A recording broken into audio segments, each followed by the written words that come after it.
Dear students, आज हम लोग कक्षा 11 बायोलॉजी में अर्धगुणसूत्रीय विभाजन अर्थात मियासिस के बारे में पढ़ें। मियासिस या अर्धगुणसूत्रीय विभाजन इसे क्यों कहा जाता है? सबसे पहले इसी को ध्यान दें। अर्ध मीन्स होता है आधा, आगे शब्द जुड़ा है गुणसूत्र। तो जब गुणसूत्री विभाजन हो रहा है तो इसके फलस्वरूप बनने वाली जो उत्तरी कोशिका होगी, जो डॉटर सेल होगी, उस डॉटर सेल में गुणसूत्रों की संख्या मात्र कोशिका की आधी रह जाती है। यह ऐसा विभाजन है जिसमें बनने वाली जो उत्तरी कोशिका होगी, उस उत्तरी कोशिका में गुणसूत्रों की जो संख्या होगी वो मात्र कोशिका की आधी हो जाती है। इसी कारण से इसका नाम अर्धगुणसूत्री विभाजन है, या इसे हम लोग मियासिस कहते हैं। मियासिस शब्द का प्रयोग हार्मर तथा मुरे नामक वैज्ञानिकों ने किया था। ये अर्धगुणसूत्री विभाजन रिप्रोडक्टिव सेल में होता है, सोमैटिक सेल में नहीं होता, ध्यान रखिएगा। जो हमारी रिप्रोडक्टिव सेल है, जो हमारी जनन की कोशिकाएं होती हैं, जननिक एपिथेलियम है, उस जननिक एपिथेलियम की कोशिकाओं में ही ये अर्धगुणसूत्री विभाजन होगा। बाकी शरीर के आपके किसी भी अंग में जो रिप्रोडक्टिव अंग नहीं है, जिससे मेल गैमीट या फीमेल गैमीट का फॉर्मेशन नहीं होना है, तो ऐसी सेल में कभी भी अर्धगुणसूत्री विभाजन नहीं होता। तो अर्धगुणसूत्री विभाजन किसमें होगा? तो ध्यान रखना, अर्धगुणसूत्री विभाजन हमेशा किसमें होता है? रिप्रोडक्टिव सेल में होता है। अब ये जो अर्धगुणसूत्री विभाजन है, यह ध्यान देना कि इसमें जब विभाजन होता है तो सबसे पहले कैरियोकाइनेसिस होती है। कैरियोकाइनेसिस, कैरियो का अर्थ होता है केंद्रक, और आगे काइनेसिस शब्द का अर्थ है विभाजन। तो सबसे पहले केंद्रक का विभाजन होगा और बाद में साइटोकाइनेसिस होती है। तो इस कारण से ध्यान रखना, कैरियोकाइनेसिस जो होती है, अर्थात जो केंद्रक का विभाजन होता है, उस केंद्रक के विभाजन में हम लोग 4 अवस्थाओं के बारे में पढ़े हैं। कौन कौन सा? नंबर 1 होता है प्रोफेज, दूसरा होगा मेटाफेज, तीसरा होगा एनाफेज, चौथा होगा टेलोफेज। इन 4 प्रवस्थाओं में ही केंद्रक का विभाजन होता है। सबसे पहले क्या होगा? प्रोफेज अवस्था आएगी। प्रोफेज अवस्था के बाद मेटाफेज अवस्था आती है, मेटाफेज अवस्था के बाद एनाफेज अवस्था आती है, और एनाफेज अवस्था के बाद टेलोफेज आता है। यही 4 अवस्थाएं हैं जिसमें क्या होता है? हमारे केंद्रक का विभाजन होता है। तो सबसे पहले हम लोग अर्धगुणसूत्री विभाजन में जो प्रोफेज अवस्था है, उस प्रोफेज अवस्था की बात करेंगे। ध्यान रखना, जो प्रोफेज अवस्था होती है कैरियोकाइनेसिस की, वो उसमें ये जो केंद्रक के अंदर क्या होते हैं? क्रोमैटिन थ्रेड्स, जो एक जालिका बनाए रहते हैं, क्रोमैटिन थ्रेड जिन्हें हम लोग कहते हैं, ये छोटे होकर के, मोटे होकर के गुणसूत्र का रूप धारण करते हैं। न्यूक्लियर मेम्ब्रेन डिसअपियर होती है, न्यूक्लियोलस डिसअपियर हो जाता है। तो इस प्रकार से प्रोफेज घटना जो होती है, उसको पहली चीज आप ध्यान रखें, क्या क्या उसमें होना है। प्रोफेज फर्स्ट में क्या हो, या प्रोफेज में क्या होगा? प्रोफेज में सबसे पहली जो घटना होगी, जो क्रोमैटिन थ्रेड्स होते हैं वे छोटे होकर के, मोटे होकर के गुणसूत्र का रूप धारण करते हैं, ये घटना होगी। दूसरी घटना क्या होगी? न्यूक्लियर मेम्ब्रेन डिसअपियर हो जाएगी और न्यूक्लियोलस भी क्या होगा? डिसअपियर हो जाता है। यही घटना प्रोफेज के अंतर्गत होती है। जो प्रोफेज है, खास करके जो अर्धगुणसूत्री विभाजन में जो प्रोफेज अवस्था है, ये प्रोफेज फर्स्ट सबसे लॉन्गेस्ट अवस्था है। यहां पर ध्यान रखना, इस जो प्रोफेज अवस्था है इसमें एक एक बिंदु पर आपके क्वेश्चन बनते हैं। तो प्रोफेज फर्स्ट जो होती है वो अर्धगुणसूत्री विभाजन की सबसे लंबी अवस्था होती है। इसको हम अध्ययन की सुविधा की दृष्टि से 5 उप प्रवस्थाओं में डिवाइड करते हैं। वो 5 उप प्रवस्थाएं कौन होंगी?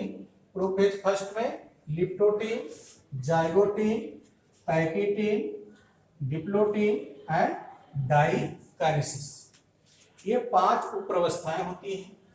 लिप्टोटीन में क्या होता है, ये जो क्रोमैटिन थ्रेड्स होते हैं वो धीरे धीरे शार्टर होने लगते हैं। शार्टर मतलब छोटे होने लगते हैं, और साथ साथ ये विजिबल हो जाते हैं। अगर एक लाइट माइक्रोस्कोप से भी हम लोग देखें तो ये आसानी से हमको क्या होते हैं, दिखाई देने लगते हैं। दूसरी चीज, फिर भी ऐसा प्रतीत होता है कि ये जो क्रोमैटिन थ्रेड्स हैं, यहाँ पे क्रोमैटिन थ्रेड, ये आपस में उलझे हुए रहते हैं, अलग अलग नहीं होते। तो ये अवस्था होती है लिप्टोटीन। इस लिप्टोटीन अवस्था में आप देखें, जो यहाँ पे आपको क्रोमैटिन थ्रेड्स दिखाई दे रहे हैं, इन क्रोमैटिन थ्रेड्स में आधे माता से हैं और आधे पिता से प्राप्त है। बात समझे या नहीं? जो इसमें आपको क्रोमैटिन थ्रेड्स देख रहे हैं, इसमें से आधे किसके हैं? पिता के हैं और आधे माता के। इसके बाद जो दूसरी सब स्टेज आती है, उप्रवस्था, जिससे हम लोग क्या बोलते हैं? जाइगोटीन। जाइगोटीन अवस्था में समजात गुणसूत्र आपस में जोड़ा बनाते हैं। इस अवस्था में जाइगोटीन में क्या होगा, जो समजात गुणसूत्र हैं वो समजात गुणसूत्र क्या होंगे? जोड़ा बनाते हैं, पेयरिंग करते हैं। इसी स्टेज में सिनेप्टोनीमल कॉम्प्लेक्स बनता है। क्या बनता है? सिनेप्टोनीमल कॉम्प्लेक्स। यहाँ पे ध्यान देना, ये जो क्रोमैटिन थ्रेड्स है वो जाइगोटीन अवस्था में आकर के और कंडेंस हो जाते हैं, और छोटे हो जाते हैं, मोटे हो जाते हैं, और गुणसूत्र का रूप धारण कर लेते हैं, तथा माइक्रोस्कोप के नीचे और भी अधिक स्पष्ट विजिबल हो जाते हैं, स्पष्ट दिखाई देने लगते हैं। तो इस अवस्था में, जाइगोटीन अवस्था में क्या होगा, जो होमोलोगस क्रोमोसोम्स होंगे वो होमोलोगस क्रोमोसोम्स क्या करेंगे? आपस में पेयरिंग करेंगे, आपस में जोड़ा बना लेते हैं। यहाँ पे जो 2 गुणसूत्र आपस में जोड़ा बना रहे हैं, इसमें से एक क्या होगा? पिता का है, फादर का, और एक किसका है? मदर का है। क्लियर? तो एक पिता का और एक माता का, ये होमोलोगस क्रोमोसोम्स है। होमोलोगस क्रोमोसोम्स की पेयरिंग किसमें होती है, ये चीज पूछा जाता है, तो आपका आंसर होगा जाइगोटीन अवस्था में उनकी पेयरिंग हो जाती है। अब यहाँ पे देखें, जो अगली अवस्था है पैकिटीन अवस्था। इस पैकिटीन अवस्था में क्या होता है, अगर अंडर इलेक्ट्रॉन माइक्रोस्कोप देखा जाता है तो प्रत्येक जो क्रोमोसोम्स है वो फटा हुआ प्रतीत होता है। क्या होता है? फटा हुआ प्रतीत होता है। तो पैकिटीन अवस्था में ये जो एक क्रोमोसोम्स में 2 आपको ठीक है भाग दिखाई पड़ रहे हैं, ये क्या कहलाते हैं? क्रोमैटिड्स, अर्ध गुणसूत्र। क्या कहलाते हैं? क्रोमैटिड्स कहलाते हैं। एक ही क्रोमोसोम्स के जो दोनों क्रोमैटिड्स होंगे, इन्हें हम सिस्टर क्रोमैटिड्स कहेंगे। क्या कहेंगे? सिस्टर क्रोमैटिड्स कहेंगे। अब इसी अवस्था में बहुत महत्वपूर्ण घटना होती है, जिसे हम लोग क्रॉसिंग ओवर या पारगमन कहते हैं। इसमें क्या होता है, नॉन होमोलोगस क्रोमैटिड्स जो होते हैं, जैसे ये क्रोमैटिड्स और ये दोनों क्या है? नॉन क्रोमैटिड्स हैं। तो ये समजात गुणसूत्रों के जो अर्ध गुणसूत्र होते हैं उनके समजात खंडों की आपस में अदला बदली होती है। इसी घटना को हम लोग क्या कहते हैं? इसी घटना को हम लोग क्रॉसिंग ओवर कहते हैं। क्या बोलेंगे? Crossing over. तो पैकेटिन अवस्था में समजात गुणसूत्रों के अर्ध गुणसूत्रों में समजात खंडों की आपस में अदला बदली होती है, जिसे हम लोग क्या बोले हैं? क्रॉसिंग ओवर कहते हैं।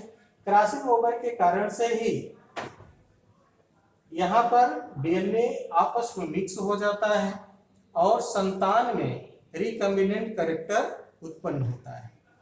इस प्रोसेस में एक एंजाइम भी पार्टिसिपेट करता है, जिसे हम लोग रिकम्बिनेज कहते हैं। तो रिकम्बिनेज एंजाइम के द्वारा ही यहाँ पर क्या होता है? रिकम्बिनेशन की क्रिया होती है और उसी से जो चाइल्ड उत्पन्न होते हैं उनमें माता पिता दोनों के लक्षण आते हैं। तो ये पैकेटिन अवस्था में ही क्रॉसिंग ओवर नामक घटना होती है, जिसमें माता पिता के लक्षण आपस में मिक्स होते हैं और संतान में उनका मिला जुला रूप आता है।